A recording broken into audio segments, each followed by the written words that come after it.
Happening now in Massachusetts, police are searching for a man wanted in connection with a double shooting. A National Guardswoman and her 11-year-old daughter sitting in their car when police say the vehicle was sprayed with bullets. Take a look. Police say this is the man, 27-year-old Dejan Belnavis. He is suspected of shooting and killing Chastity Nunez and her daughter Zella, who is blind, as they were sitting in an SUV.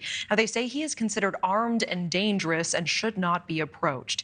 There is now a $5,000 reward as of this weekend for information leading to his arrest. And meanwhile, a second man who police think approached that car with Belnavis was arrested on Thursday night. He is charged with armed assault to murder and carrying a firearm without a license. The man is being held without bail and is scheduled to appear in court later this week. Here now to discuss this case further, Jennifer Coffindaffer, NewsNation law and justice contributor, also former FBI special agent. Jennifer, thanks for joining us tonight. Thanks for having me, Natasha. What are you tracking the very latest on this case and where the investigation and search stands now? Well, right now, law enforcement has recovered the vehicle, and it's in Connecticut, and he has close relatives and associations there. So it makes a lot of sense that he fled there. The other thing is, Natasha, this is an individual with gang connections with a rap sheet that's a mile long for strangulation, different domestic violence offenses, firearm offenses. This is a very, very dangerous individual. Yeah, I really appreciate you bringing that up. So Belnavis's vehicle, as you said, was found in Connecticut, and police believe that he has some sort of relative in that area. That was days ago that information came up. You would think that police have already been to the relative's house and they have not found him. Where do they go from here? Well, where they go is they are going to be tracking his cell phone. Now, if he doesn't have a cell phone, they're going to be doing a canvass of all his relatives and their circle of friends. There is someone out there that is helping, likely, Belnavis hide because he has not surfaced.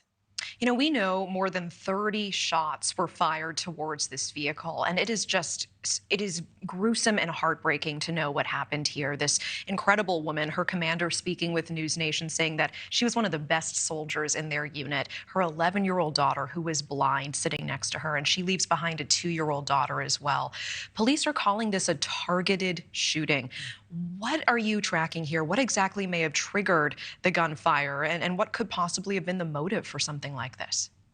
Well, I agree with that assessment because based on Belnavis and his accomplice, their background, this seems like they were hired to actually do this.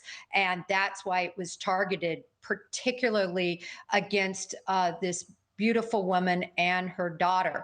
If it wasn't a hired situation, then they are going to be in the circle of the mother that was murdered, somewhere in a romantic type situation likely.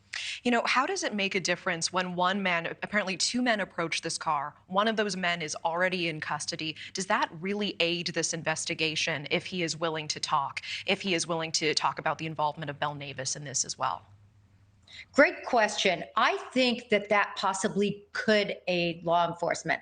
Listen, he's sitting there in jail. He's going to be taking the rap. He's already been charged with all these violent offenses, this double homicide. So that may make him want to go ahead and talk about his accomplice. I think it might be useful for law enforcement. Jennifer Coffindaffer, always appreciate the context. Thank you so much for your time.